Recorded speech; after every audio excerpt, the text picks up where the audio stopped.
फवाद चौधरी ने एक ट्वीट किया था और अली गौहर की एक वीडियो लगाई थी। अली गौहर पीएमएलएन के एक एमएनए हैं और कहा था कि असल में लड़ाई इधर से स्टार्ट हुई थी। यानी फवाद चौधरी ने अली गौहर साहब को फसाद की जड़ कह दिया।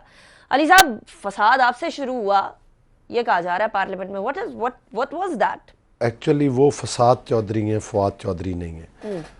सबसे पहले आप देखें कि उन्होंने, ये वही फवाद चौधरी हैं जिन्होंने एक नहीं दो दफ़ा शादी की तकरीबात में सहाफ़ियों के मुंह के ऊपर थप्पड़ रसीद किए। ठीक हो गया। जिसको पूरे पाकिस्तान ने देखा। जिस बंदे में खुद एथिक्स और मैनर्स नहीं है वो सच क्या बोलेगा और सच पर मबनी बात क्या करेगा। बल्कि यही लोग हैं जो अपनी नौकरियां पक्की करने के लिए इस किस्म के खुद फसाद करवाते हैं अपने पार्टी के लोगों से। जो वहाँ का माहौल ख़राब हुआ, नौकरी पक्की करने के लिए फसाद की क्या जरूरत है? वो इसलिए है तो उनकी मिनिस्ट्री है ना कि इमरान खान साहब हमेशा उसको बड़ी नौकरी देते हैं जो असम्बली में आकर अपोजिशन को और लोगों को गालियाँ दे, और दूसरे जो जितनी बड़ा डाका डाले किसी चीज़ के ऊपर उसको उतना बड़ा उद्यम दिया जाता है। ये सिर्फ पाकिस्तान तहरीक इंसाफ में या आप लोगों की जमात के अंदर भी? आपको याद है दानियाल साहब और तलाल साहब वो क्यों आगे हुआ करते थे? कुछ लोग पनामा के अंदर बड़ा बोलते थे, बढ़ चढ़ के। उनमें से किसी का पनामा में अपना नाम तो नहीं है, लेकिन बढ़ चढ़ के बोलते तो थे ना। डिफेंड बोलना एक अलग बात है, लेकिन किसी जगह पर फसाद करवाना, किसी को गालियां देना, किसी के मुंह के ऊपर थप्पड़ रसीद कर देना, पीटीआई का ये कल्चर है। आपने देखा कि ये वो पॉलिटिकल पार्टी है कि जिनके लोग, वोडा जैसे लोग टॉक शोज़ में जाते हैं और डाइस के ऊपर जो है वो शूज़ रख देते हैं। ये इनकी ट्रेनिंग की मैं बात कर रहा हूँ। फिरदौस आशिक अवान साहब आप देख लें कि वो कोई ऐसा टॉक शो नहीं है जिसमें जाकर वो गालम गलूज तो रूटीन मैटर है, लेकिन वो पीपल्स पार्टी के एक एमएनए को उन्होंने हाथापाई शुरू कर दिया। अब ज़ाहिर है खातून के साथ एक बंदा किस हद तक जा सकता है। तो जब कोई औरत गालम गलूज पर उतर आए, जब कोई हाथापाई पर उतर आए, तो फिर आप देख लें कि इनकी ट्रेनिंग क्या है और इनका कल्चर। अच्छा, लेकिन मुझे ये बता दें अली साहब, वहाँ जो पार्लियामेंट में हुआ, माँ बहन की गालियां उधर से भी दी गई आप लोगों की तरफ से। क्या पीएमएलएन उन अराकीन पे जिन्होंने माँ बहन की गालियां दी शर्मिंदा है कि हमारी तरफ से भी इस तरह की गालियां दी गई? उधर से तो दी गई। देखें हमारी, वो तो पंजाब का कल्चर कह रहे हैं उसे। देखें हमारी तरफ से कोई किसी को माँ बहन की गाली नहीं दी गई। रुहेल असगर साहब की वीडियो, रुहेल असगर साहब ने जो वो बात की है, जो उनके ऊपर इल्ज़ाम लगाया गया है, उस वक्त हाउस में रुहेल असगर साहब ने कोई गाली नहीं दी। अगर ऑडियो है, वीडियो है उसकी, अगर वीडियो है तो मेरे पास मौजूद है, मैं चला देती हूँ। अगर वीडियो जिसमें रुहेल असगर साहब ने गाली दी है तो मुझे जरूर, मेरी नज़रों से नहीं गुजरी। हुआ ये है कि जो आपके ये हैं अपना अली अवान साहब, अली नवाज अवान साहब, इन्होंने रुहेल असगर को सबसे पहले गालियाँ दी। उसके बाद इन्होंने उनको किताब मारी। मतलब दोनों चीज़ों की, गाली और किताब की शुरुआत इनसे हुई है। और उसके बाद फिर नारेबाजी की, हमने भी नारेबाजी की, लेकिन हम इनकी सतह तक तो नहीं गिर सकते थे। ख़वातीन जितनी भी थीं, जितने भी मेंबर्स हैं, हम आपस में कुलीग्स हैं, हमारा इख्तिलाफ राय हो सकता है, लेकिन किसी को माँ बहन की गाली देना, ये मेरा ख्याल है कि कोई भी शर्मिंदा है उस बात पे या नहीं? हमने गाली दी ही नहीं है। मैं आपको बता रही हूं, मेरे पास वीडियो, मैं चला देती हूं। अगर मैंने किसी को गाली दी है, नहीं, आपने इल्जाम तो मुझ पर लगा, माइल्ड वाली गालियां दी हैं आपने, वो जानवरों से तशबीह जरूर दी है। नहीं, वो तो एक वैसे ज़रबुल मिसल है ना। डोंकी राजा पे तो एक मूवी बनी हुई है। डोंकी राजा मीन सरकार मीन ये है कि एक नलायक हुकूमत, और उसमें भी किसी, अच्छा मुझे ये बताएं कि इमरान ने सब क्यों समझते हैं कि हम उनको डोंकी कहते हैं? हमने कोई, आप किसको कहते हैं? हम कहते हैं कि डोंकी राजा की सरकार मीन, डोंकी राजा एक कैरेक्टर का नाम है, तो कैरेक्टर जो एक नलायकी की अलामत है। आप अली साहब, अवाम भी इतनी भोली नहीं है ना, उनको पता है आप क्या कहना चाह रहे हैं। आप लोग जब वजीर आजम आते हैं, आप उनकी स्पीच नहीं होने देते हैं, वहाँ आप नारेबाजी करते हैं, फिर आप एक्सपेक्ट करते हैं कि लीडर ऑफ द ऑपोजिशन की स्पीच सुनेगी गवर्नमेंट। देखें सबसे पहले ताली तो दो हाथ से नहीं, ताली दोनों हाथों से जरूर बजती है, लेकिन मैं फिर, अगर आपने ये क्वेश्चन किया तो फिर इसमें हमें थोड़ी सी डिटेल में जाना पड़ेगा। देखिए बात यह है कि जब भी बजट सेशन होता है, ऑपोजिशन का जमहूरी और आइनी हक है। ये बात इमरान नियाज़ी साहब भी कहते थे और हम भी कहते हैं कि उनका राइट है कि वो मतलब है प्रोटेस्ट करना, कोई तहरीक चलाना, हाउस के अंदर प्रोटेस्ट करना, वो उनका हक है।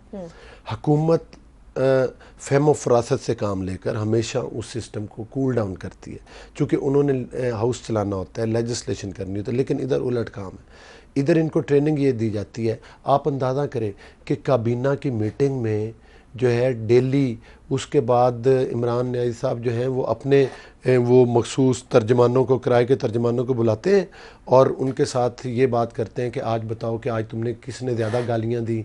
फिर वो एक दूसरे बताते हैं और वो जिन लोगों की शिकायतें करते हैं कि ये पीछे खामोश बैठे थे, उनको वो नाराज़ होते हैं और बाकी लोगों को थापड़ा देते हैं कि तुमने सबसे गंदी मेरी। चले इल्ज़ाम से ये मेरा वर्जन है। हाँ। ये और उसका वो एक मीडिया टॉक भी फवाद चौधरी साहब ने खुद की, जिस दिन ये सारा फसाद, उससे एक दिन पहले जब अपोजिशन लीडर ने स्पीच करनी थी तो उन्होंने मीडिया टॉक में कहा कि हमें इमरान खान ने कहा है कि आप इनको ना करने दें तकरीर।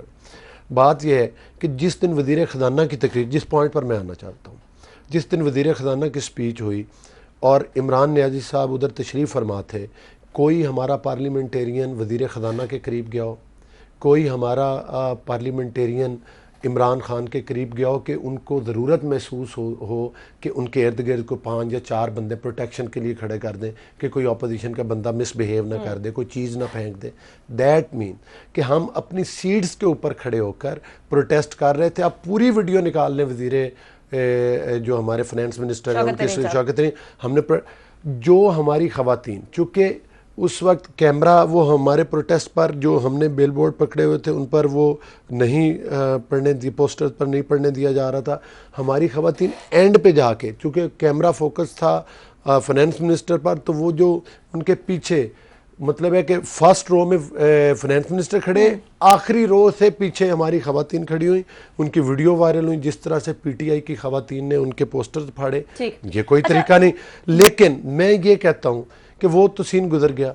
उसके बाद शहबाज शरीफ साहब की स्पीच हुई, बेशुमार हम MNA थे, आपने देखा कि हम उनके आगे हसार बना खड़े थे, ये हमें धक्के दे रहे थे, ये उनको मारने की कोशिश कर रहे थे और वो लाउड स्पीकर लेकर आए हुए थे कि जो शहबाज शरीफ साहब के कान में जाकर, और मरीम नवाज साहिबा के बारे में गंदे अल्फाज, शहबाज शरीफ साहब के बारे में गालियाँ और गंदे माइक्स में उनको ऊंची ऊंची सुनाने के लिए कर रहे थे, और साथ उन पर हमला आवर होने की पूरी कोशिश की। वो तो जो बात कर रहे थे वो तो मैं तो वही बात कर रही हूँ, माएँ बहनें सबकी साझी होती है ना, आप लोगों की तरफ से ऐसी गालियां आनी चाहिए थी ना, उनकी तरफ से ऐसी गालियां आनी चाहिए थी।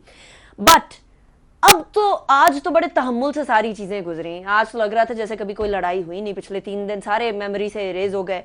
ये वाली चीज अगर हम पहले देख लेते तो क्या ही बात होती। क्या ऐसी चीजें डिसाइड हुई हैं? आज लीडर ऑफ द ऑपोजिशन की स्पीच तहम्मुल से हुकूमत ने सुनी।